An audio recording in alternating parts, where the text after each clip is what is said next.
Hello everyone, আসসালামু আলাইকুম। আমি শাইক পারভেজ। আজ আপনাদেরকে দেখাবো কিভাবে কামতাশিয়া দিয়ে আমরা যে কোনো প্রজেক্ট বা ফাইল সেভ করতে পারি। Whenever I hear the sound.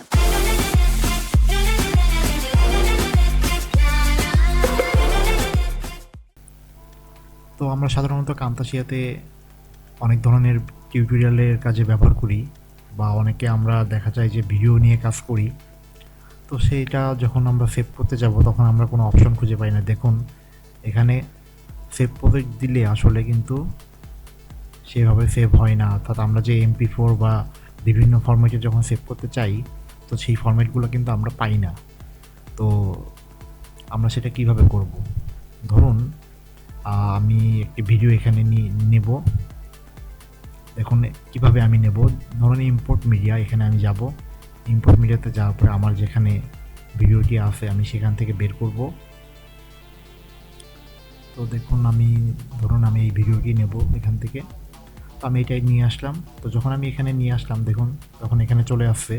এবং এখান থেকে আমরা যেটা করব সেটা হচ্ছে আমরা এখানে মাউসের রাইট ক্লিক করব। করার পর add timeline add play head, এখানে আমরা ক্লিক করব। তো ক্লিক করার সাথে দেখবেন এখানে দেখুন ট্র্যাক অনে অলরেডি চলে আসছে। তো ধরুন আমরা এটাই সেভ করব। তো যখন আমরা সেভ করতে যাব এটা, তো আমরা চাবো যে দেখুন এখানে একটা অপশন আছে প্রডিউস অ্যান্ড শেয়ার। তো আমরা প্রডিউস অ্যান্ড শেয়ারে ক্লিক করব। তারপর এটা আসবে। দেখুন এখানে লেখা আছে, অনেকগুলো অপশন দেওয়া আছে। তো আমরা যেটা করব, আপনি চাইলে MP4 অনলি এখানে আছে আপ টু 480p, এটাও আপনারা করতে পারেন। অর্থাৎ আপনারা এখানে ইচ্ছা মতো আপনাদের সাইজ নিতে পারেন। তো আমরা সাধারণত বেশিরভাগ ক্ষেত্রে দেখা যায় যে MP4 only up to 1018p, এটাতেই আমরা বেশিরভাগ সময় সেভ করে থাকি। অর্থাৎ আমরা যে ভিডিও নিয়ে কাজ করি তাতে এই অপশনে আমরা সেভ করে থাকি বেশি। আর এইগুলো দিয়ে অতটা করা হয় না, এটাই বেস্ট আমার কাছে মনে হয়। তো আমরা এটা দিয়ে সেভ করব। তো ধরুন আমি এটা দিলাম। দেওয়ার পর দেখুন এখানে নেক্সট অপশন আছে। তো আমি নেক্সট করব। নেক্সট করার পর আমি দেখুন এখানে প্রোডাকশন নেম, আপনারা ইচ্ছা করলে এখানে যে কোনো নাম দিতে পারেন। আর এখানে দেখুন আপনার ফাইলের অপশন আছে, অর্থাৎ আপনি কোথায় ভিডিওটি সেভ করবেন তা দেখাবে।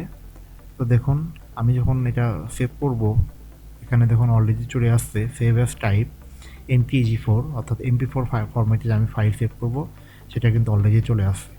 তো আমি এখন সেভ দেব। দেওয়ার পর আপনি যখন এখানে ফিনিশ দিবেন, দেখুন ফিনিশ দেওয়ার পর এখানে রেন্ডিং প্রজেক্ট লেখা আসতেছে।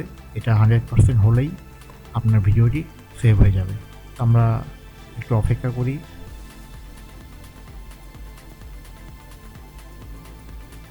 তো দেখুন কামতাশিয়াতে কিন্তু এইভাবে অনেক ইজিলি কাজ করা যায়। এবং কামতাশিয়া এমন একটা সফটওয়্যার যে আমরা যখন সাধারণত কোনো টিউটোরিয়ালের কাজে স্ক্রিন রেকর্ডারের জন্য কোনো সফটওয়্যার ব্যবহার করি, তো দেখা যায় যে অনেক ধরনের সফটওয়্যার ব্যবহার করে।